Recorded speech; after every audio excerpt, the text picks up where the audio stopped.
एक समय की बात है। एक गांव में 4 भाई रहते थे। चारों भाई बहुत होशियार थे।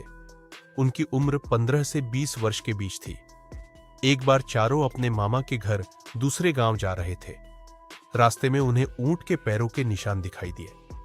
थोड़ा आगे चलने पर उन्हें एक व्यक्ति अपनी तरफ आता दिया। जब व्यक्ति उनके पास आया तो उसने चारों भाइयों से पूछा, मेरा ऊंट कहीं खो गया है, क्या तुम्हें आसपास ऊंट कहीं दिखलाई दिया है?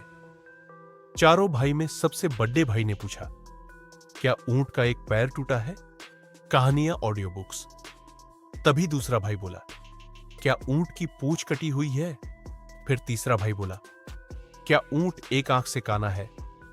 फिर चौथा भाई बोला, और उसके ऊपर गेहूं रखे हुए हैं। बच्चों की बात सुनकर ऊंट के मालिक को लगा कि अवश्य ही इन बच्चों ने उसके ऊंट को देखा है। उसने झट से बच्चों से पूछा, बच्चों बतलाओ मेरा ऊंट कहां है?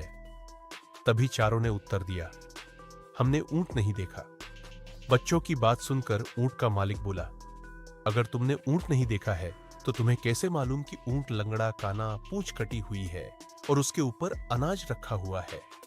फिर भी चारों भाई यही बोलते रहे कि हमने तुम्हारा ऊंट नहीं देखा।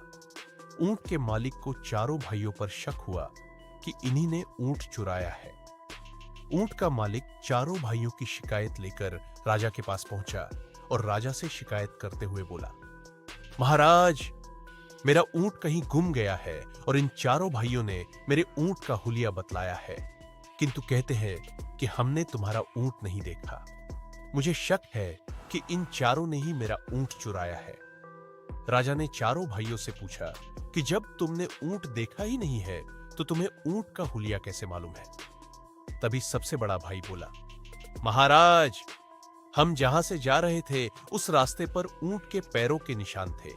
एक पैर के निशान कुछ उभरे हुए थे, बाकी 3 पैरों के निशान गहरे थे। इसका मतलब है कि ऊंट का एक पैर टूटा हुआ था, जिसके कारण उसके उभरे हुए निशान बन रहे थे।